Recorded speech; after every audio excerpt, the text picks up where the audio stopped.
But in 2007, police seized 4,900 firearms across the UK. CO19 alone are taking in hundreds of guns every year. In these boxes we've got roughly a month's worth of firearms that have been seized off the streets of London. 400 firearms per month. It's an incredible statistic. This is basically a version of an AK-47.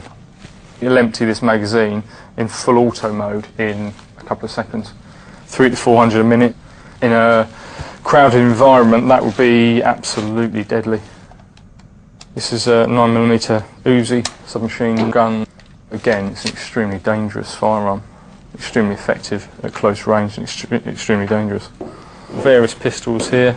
The whole point of carrying a pistol around is it's light, concealable, and you know, it's got a decent rate of firepower. Got shotguns. They've all been shortened to some degree. You can much more easily conceal this. Very, very powerful, very versatile, very reliable.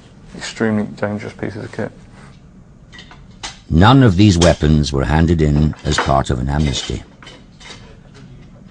This is only 1 month's worth. We get this every single month, and this is just the ones that we're seizing.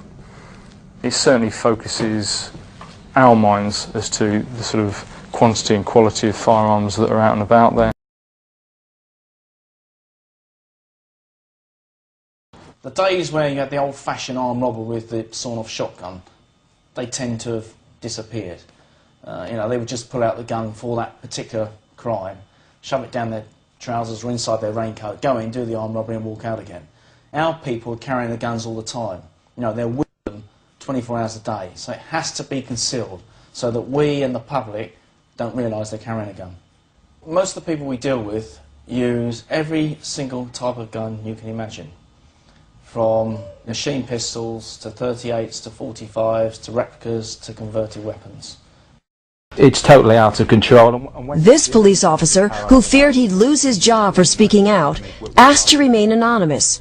He said for the first time ever, bobbies are carrying firearms, but they're still outgunned by criminals who can buy whatever they want on the black market. Every officer now in this country gets issues with body armour. When I joined the police service back in the 80s, we didn't have any of this. We had a wooden truncheon and a set of chain link handcuffs. The firearms laws have been tightened up since. Why do we still need this equipment? Simply because the criminals have the weapons and they're prepared to use them. Gun policy's gone tragically wrong, and police morale at an all-time low. I feel let down by the politicians, by the senior management in the police, and I feel at present I cannot give the public the service they demand and expect. And as this officer made very clear, it's a law built on a lie. The politicians, basically, they have misled the public. They said, if we ban handguns, the country's going to be a safer place. They ban the handguns, the country is not a safer place. Why are British people not to be trusted? And I think that says a lot about the government. Citizens left defenseless, now victims of the very laws passed to protect them.